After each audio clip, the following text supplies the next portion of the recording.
আমি কখনো অবহেলা সহ্য করতে পারি না। এটা আমার স্বভাব, আমার আত্মসম্মান বোধের অংশ। ছোটবেলা থেকেই বুঝেছি, নিজেকে ছোট করে ভাবলে সমাজও তোমাকে ছোট করে দেবে। আত্মমর্যাদার সঙ্গে বেড়ে ওঠার কারণেই হয়তো অনেক ঝামেলায় পড়তে হয়েছে।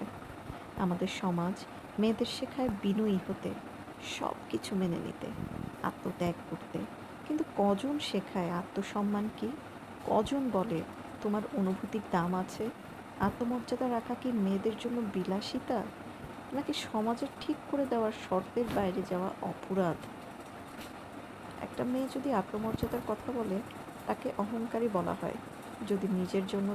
কিন্তু আমি বিশ্বাস করি আত্মমর্যাদা মানে অহংকার নয়, বরং নিজেকে যথাযথ মূল্য দেওয়া।